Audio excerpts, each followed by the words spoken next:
کیا ہندو بھی کسی نبی کی امت ہے؟ اگر ہاں تو کون تھا وہ نبی؟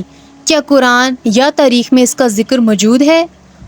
آج ہم ایک ایسے راز سے پردہ اٹھانے جا رہے ہیں جس سے شاید آپ میں سے بہت سے لوگ ناواقف ہوں۔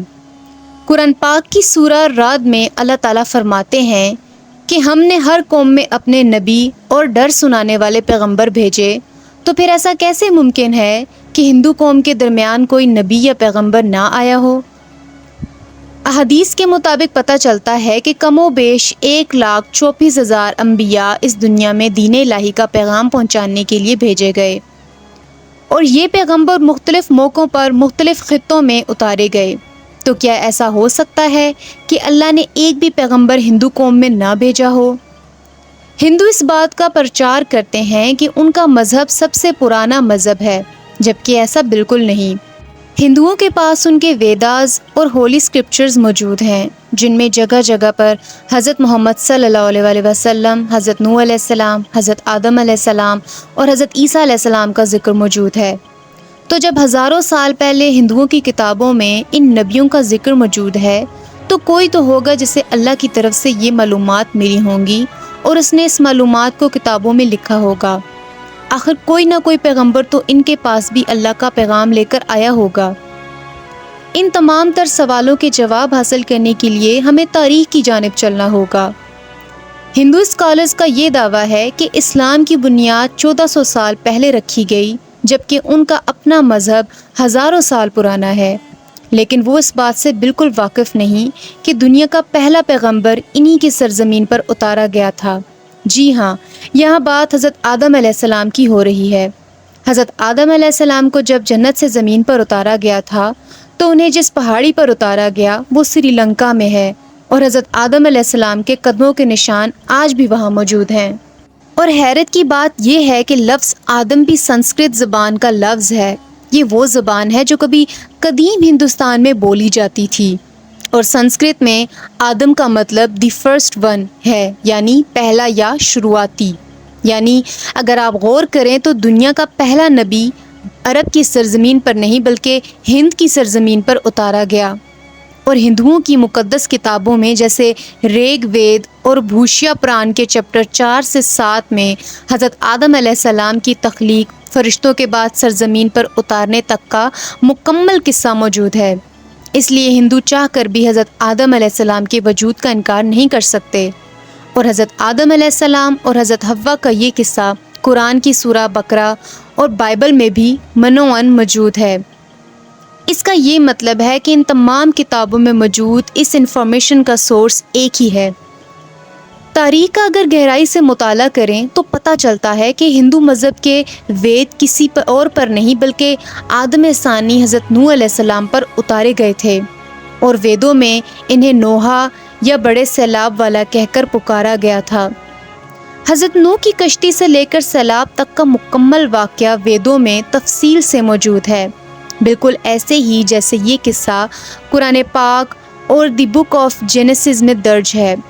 اس کے علاوہ بھوشیا پران کے چیپٹر 47 میں بھی اس واقعے کو کوٹ کیا گیا ہے کہ خدا نے انہیں کشتی بنانے کا حکم دیا اور اس میں جانداروں کو سوار کرنے کا حکم دیا، اور اس کے بعد ایک بڑا طوفان آیا جس نے ہندوستان کی سرزمین پر زندگی کا نام و نشان ختم کر دیا۔ اگر آپ لفظ نوحہ یا نواح پر غور کریں تو یہ بھی سنسکرت زبان کا لفظ ہے جس کا مطلب کشتی والا ہے۔ ہندوؤں کے پاس موجود ویدوں میں ایک اور دلچسپ بات بھی لکھی ہے کہ سیلاب کے بعد جب دنیا دوبارہ آباد ہوگی تو میں ان ویدوں کو نافذ کروں گا، اور بالکل اسی طرح سیلاب کے بعد ان ویداز کو ہندوستان کی سرزمین پر نافذ کیا گیا، جو کہ اصل میں حضرت نوح علیہ السلام پر نازل ہونے والے صحیفے یا ان کی تعلیمات تھیں، جن میں وقت کے ساتھ ساتھ رد و بدل ہوتا رہا، اور بالآخر یہ قوم آہستہ آہستہ بت پرستی کی طرف راغب ہو گئی۔ لیکن حقیقت یہ ہے کہ ہندوؤں نے چاہے لاکھوں بت بنا کر انہیں مندروں اور گھروں میں رکھا ہوا ہے، پھر بھی ان کی کتابوں میں خدا کی عبادت اور وحدانیت پر بار بار زور دیا گیا ہے۔ جیسے اسلام میں اللہ تعالیٰ کا پیغام پہنچانے والے کو پیغمبر کہا جاتا ہے، ویسے ہی ہندوؤں کے ہاں اوتار کا کنسیپٹ موجود ہے۔ ان کا ماننا ہے کہ 9 اوتار اس دنیا میں آ کر جا چکے ہیں اور آخری اوتار ابھی آنے والا ہے جس کا نام کلکی اوتار ہے۔ کچھ عرصہ پہلے کلکی اوتار کے نام سے ایک کتاب بھی لکھی گئی جس میں وشنو کے 10ویں اور آخری اوتار کی تمام نشانیاں بتائی گئیں۔ ہندوؤں کی کتاب بھگوت گیتا میں بھی کلکی اوتار کا ذکر موجود ہے کہ یہ دنیا کے کس خطے میں پیدا ہوگا، کس گھرانے میں ان کے والدین کون ہوں گے۔ تو کہا گیا کہ وہ سنبھل کے کسی بڑے گھرانے میں پیدا ہوں گے۔ ان کے والد کا نام وشنو ویشا جبکہ والدہ کا نام سومتی ہوگا۔ آپ کو جان کر حیرانگی ہوگی کہ سنبھل کا مطلب ہے امن کی جگہ یا پانی کے کنارے امن کی جگہ یا ایسی جگہ جہاں بہت سے لوگ اکٹھے ہوں، اور خانہ کعبہ ایک ایسی جگہ ہے جو امن کا مقام ہے اور جہاں ہر سال لاکھوں کی تعداد میں لوگ اکٹھے ہوتے ہیں۔ اور جس بڑے گھرانے میں پیدا ہونے کا ذکر کیا گیا ہے تو وہ عرب کا ممتاز اور بااثر قبیلہ قریش ہے، جس قبیلے میں ہمارے نبی حضرت محمد صلی اللہ علیہ وسلم کی ولادت ہوئی۔ عرب کا یہی گھرانہ مکہ کو کنٹرول کرتا تھا اور خانہ کعبہ کی چابیوں کا علمدار تھا۔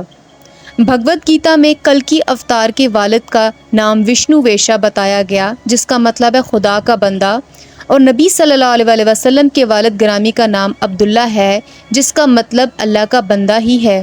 کلکی اوتار کی والدہ کا نام سومتی بتایا گیا جس کا مطلب امن والی، اور آپ صلی اللہ علیہ وسلم کی والدہ کا نام آمنہ ہے جس کا مطلب بھی امن والی ہی ہے۔ کلکی اوتار کے بارے میں کہا گیا تھا کہ یہ کلیوگ میں پیدا ہوں گے۔ کلیوگ کا مطلب ہے ظلم، جھوٹ، بربریت اور اندھیرے کا دور، جو آج سے 1400 سال پہلے جب حضور پاک صلی اللہ علیہ وسلم عرب کی سرزمین پر تشریف لائے تو اس وقت وہ زمین ظلم و جبر اور بربریت سے بھری ہوئی تھی۔ اس سے زیادہ کلیوگ کیا ہوگا کہ بیٹیوں کو زندہ درگور کر دیا جاتا تھا۔ اب شاید آپ لوگوں کے لیے سمجھنا بالکل بھی مشکل نہیں کہ کلکی اوتار کون ہیں اور ان کا ذکر ہندوؤں کی کتابوں میں ہزاروں سال سے کیسے موجود ہے۔ معزز سامعین، جب حضرت آدم علیہ السلام، نوح علیہ السلام، عیسیٰ علیہ السلام اور حضرت محمد صلی اللہ علیہ وسلم کا ذکر ہندوؤں کی کتابوں میں موجود ہے اور ان کی کتابوں میں یکتا پرستی یا ایک خدا کی عبادت کی تلقین کی جا رہی ہے، تو پھر ایسے کیسے ممکن ہو سکتا ہے کہ بنا کسی نبی یا پیغمبر کے ان تک یہ باتیں پہنچتی ہوں؟ ہندوؤں کے پاس حضرت نوح علیہ السلام کے صحیفے ویدوں کی شکل میں موجود تھے، مگر وقت کے ساتھ ساتھ وہ بھی اپنی اصلی شکل کھو چکے تھے، ورنہ ہندوؤں کا اصل مذہب بھی دین اسلام ہے۔ ہندو واقعی کس نبی کی امت ہیں، یہ بات یقینی طور پر صرف اللہ تعالیٰ ہی جانتے ہیں۔ باقی تاریخ اور کتابوں کے مطالعے سے جو باتیں سامنے آئی ہیں وہ ہم نے آپ تک پہنچا دیں۔ معزز سامعین، اس چینل کو آگے بڑھانے میں آپ کے تعاون کی سخت ضرورت ہے۔ اگر آپ کو ہماری ویڈیوز پسند آتی ہیں تو لائک کریں، شیئر کریں اور ہمارے چینل اسلامک ویڈیو کو ضرور سبسکرائب کریں اور ساتھ موجود بیل آئیکن کو دبا دیں تاکہ ہر نئی آنے والی ویڈیو کا نوٹیفیکیشن سب سے پہلے آپ تک پہنچے۔ اللہ تعالیٰ سے دعا ہے کہ ہمیں دین اسلام پر قائم رکھیں اور اپنی فرما برداری اور شکر گزاری کی زندگی گزارنے کی توفیق عطا فرمائیں۔ آمین ثم آمین۔